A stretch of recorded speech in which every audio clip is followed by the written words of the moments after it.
Assalamualaikum warahmatullahi wabarakatuh. Kami dari kelompok 7 yang beranggotakan saya sendiri, Gita Chandra, dan dua rekan saya yaitu Ana Minggiana dan Samsul. Kami dari kelas PBSA semester 6, mata kuliah Manajemen Aset dan Liability Bank Syariah, dan dosen pengampu Ibu Yani Agus Priyani ME. Di sini kami akan memaparkan hasil diskusi kami mengenai laporan keuangan pada Bank Panin Dubai Syariah periode 2019 dan 2020. Namun sebelumnya kami mohon maaf karena tidak mengerjakannya sesuai dengan instruksi, karena ternyata pada bulan Desember 2020 laporan keuangannya belum ada atau belum diupdate, sehingga kami mengkonfirmasi bahwa kami menggunakan laporan keuangan pada bulan September 2019 dan 2020. Langsung saja kami mulai pemaparannya. Baik, langsung saja untuk pemaparan yang pertama, yaitu dapat kita lihat pada laporan neraca pada Bank Panin Dubai Syariah periode September 2019 dengan total aktifanya sebesar Rp9.523.515. Angka ini ditujukan dalam bentuk jutaan rupiah. Sedangkan total liabilitasnya sebesar Rp7.846.205 dan total ekuitasnya sebesar Rp1.677.310, yang mana jika ditotal liabilitas dan ekuitasnya nilainya akan sama, yang artinya laporan neracanya balance. Selanjutnya, pada laporan laba rugi Bank Panin Dubai Syariah periode September 2019, laba rugi operasional jika ditambahkan dengan laba rugi non operasional kemudian dikurangi zakat dan dikurangi dengan pajak, maka diperoleh laba bersihnya sebesar Rp8.271, yang angka ini juga ditujukan dalam bentuk jutaan rupiah. Terima kasih. Selanjutnya akan dipaparkan oleh saudara Samsul. Padanya dipersilahkan. Baik, di sini saya akan memaparkan laporan posisi keuangan atau neraca pada Bank Panin Dubai Syariah periode 30 September 2020. Di dalam laporan tersebut, aset yang dimiliki oleh Bank Panin Dubai ini adalah totalnya 10,693,157. Sedangkan liabilitas atau kewajibannya yaitu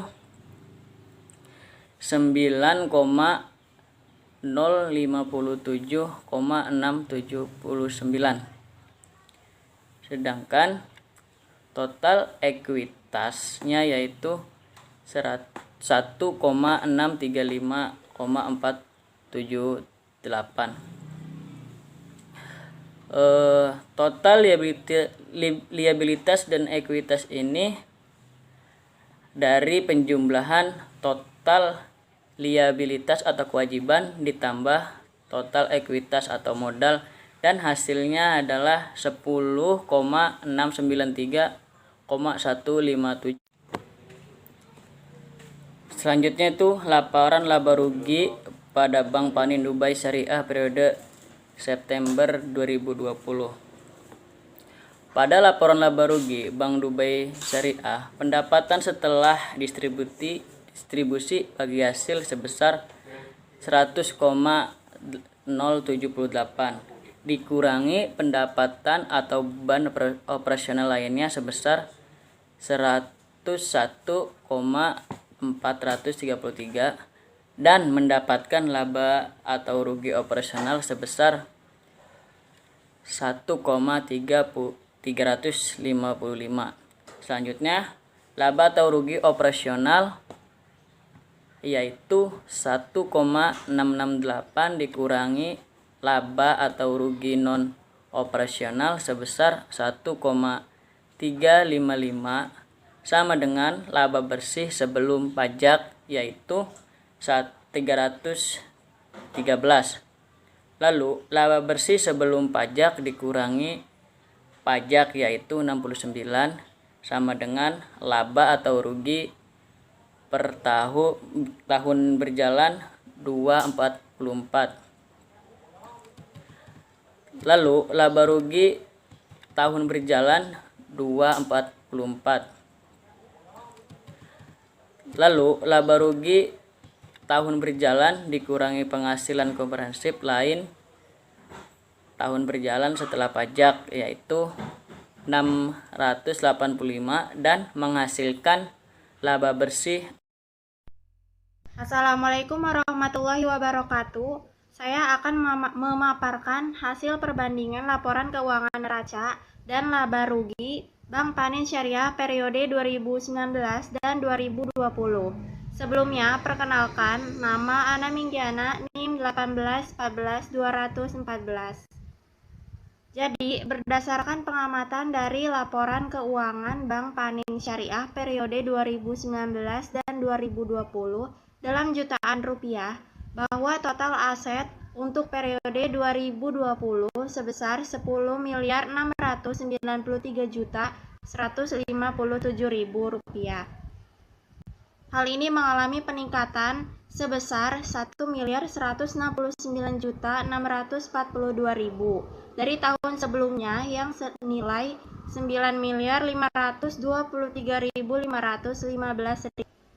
Perlu diketahui bahwa total aset yang dimiliki oleh Bank Panin Syariah ini tersebar untuk kas, penempatan pada Bank Indonesia, untuk berbagai surat berharga, untuk berbagai piutang, serta berbagai pinjaman pembiayaan. Kemudian, liabilitas atau hutang Bank Panin Syariah pada periode 2020 yaitu sebesar 9.057.679.000. Ini mengalami peningkatan dengan selisih 1.211.474.000 dari yang sebelumnya pada tahun 2019 senilai 7.846.205. Hal ini adanya peningkatan dengan adanya mungkin peningkatan ini disebabkan dikarenakan adanya dana simpanan atau investasi nasabah yang tidak boleh dijadikan aset dan dikarenakan belum tersalurkan oleh pihak bank untuk berbagai jenis pembiayaan. Serta mungkin adanya suatu pembelian kredit sehingga liabilitasnya bertambah. Sedangkan di pos ekuitas Bank Panin Syariah pada periode 2020 yaitu senilai 1.635.478.000. Ini cenderung sedikit menurun dengan selisih yaitu 41.832.000 dari tahun sebelumnya, senilai 1.677.310. Jadi penurunan ekuitas ini mungkin disebabkan karena adanya penyerahan aset atau kewajiban entitas kepada pemilik, sehingga dapat menurunkan kepemilikan dari modal itu sendiri. Kemudian, berdasarkan laporan laba rugi tahun berjalan periode 2020 sebesar 244. Ini mengalami penurunan dari tahun sebelumnya dengan selisih yaitu 10.784.000 dengan nilai di tahun sebelumnya sebesar 11.028.000. Nah, penurunan ini mungkin disebabkan karena pendapatan operasional yang diterima pada tahun ini lebih kecil dibandingkan dengan tahun sebelumnya. Dan untuk laba komprehensif tahun berjalan periode 2020 yaitu sebesar 441 yang mengalami penurunan dibandingkan dengan tahun sebelumnya dengan selisih yaitu 8.404.000 dan dengan nilai sebelumnya di tahun 2019 yaitu 8.845.000 rupiah. Sekian penjelasan saya mengenai paparan perbandingan laporan keuangan neraca dan laporan keuangan laba rugi. Sekian dari penjelasan dari kelompok kami, kurang lebihnya mohon maaf. Wassalamualaikum warahmatullahi wabarakatuh.